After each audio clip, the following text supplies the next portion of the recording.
Assalamualaikum. Myself Hussain Mahmood. Registration number is 23TE51.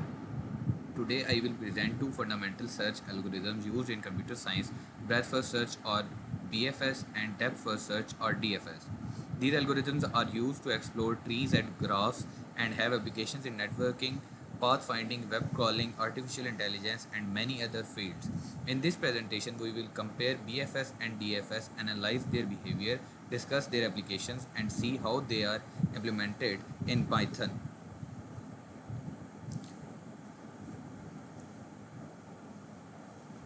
Uniform search paradigms, the second slide.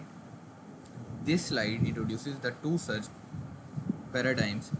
Breadth first search explores nodes level by level. It visits all neighboring nodes before moving deeper into the structure. Depth first search follows a different strategy. It explores one branch as deeply as possible before backtracking and exploring other branches. Both algorithms systematically search through a graph, but their exploration strategies and performance characteristics differ significantly. Third slide is BFS tree traversal. This slide explains how BFS traverses a tree. BFS starts at the root node and visits all nodes at the current depth before moving to the next level. This creates a horizontal exploration pattern. The major advantages of this approach is that BFS guarantees finding the shortest path in an unweighted graph. However, because it stores many nodes in memory at the same time, its memory requirement can become high for large graphs. Next slide is DFS tree traversal. Unlike BFS, DFS follows a vertical exploration strategy. Starting from the root node, DFS continues moving deeper into a branch until it reaches a dead end. After reaching the deepest node, it backtracks and explores other branches. DFS generally requires less memory because it stores only the current path being explored. This makes DFS suitable for deep search problems and recursive applicants. Next slide is graph traversal behavior. This slide compares BFS and DFS during graph traversal. The table shows the order in which nodes are visited. BFS discovers nodes level by level, which is why it can find the shortest path in unweighted graphs. DFS focuses on exploring a complete branch first before moving elsewhere. As a result, DFS may reach a solution quickly, but it does not always produce the shortest path. The choice between BFS and DFS depends on the problem requirements. The next slide is search core data structures. Both algorithms rely on different data structures.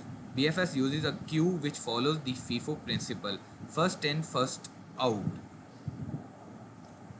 The first node inserted is the first node removed. DFS uses a stack which follows the LIFO principle, last in, first out. The most recently added node is processed first.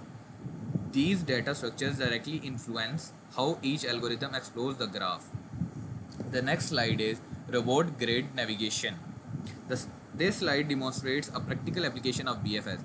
Imagine a robot navigating through a maze or grid. BFS can systematically explore all possible paths and guarantee the shortest route for the start position to the destination. This property makes BFS useful in GPS navigation systems, robotics, and game pathfinding algorithms. The image on the right illustrates how the shortest path is discovered through the grid. The next slide is real-world applications. Search algorithms are widely used in real-world systems. Web crawlers use search techniques to index web pages efficiently. Artificial intelligence uses BFS and DFS in decision making and problem solving. Graph search is also used in recommendation systems, social networks, route planning, scheduling, and cycle detection. These applications demonstrates the importance of such algorithms in modern computing. The next slide is Python implementation. This slide presents Python implementation of BFS and DFS. The BFS implementation uses a queue to process nodes in level order. The DFS implementation uses recursion or a stack to explore nodes deeply before backtracking. Although the implementations are relatively short, they demonstrate the fundamental difference between the two algorithms. Both algorithms have a time complexity of O V plus E, where V represents vertex and E represents edges. The next slide is the end. शुक्रिया, मैं इधर ही अपनी presentation को and करता हूँ. अल्लाह हाफिज़.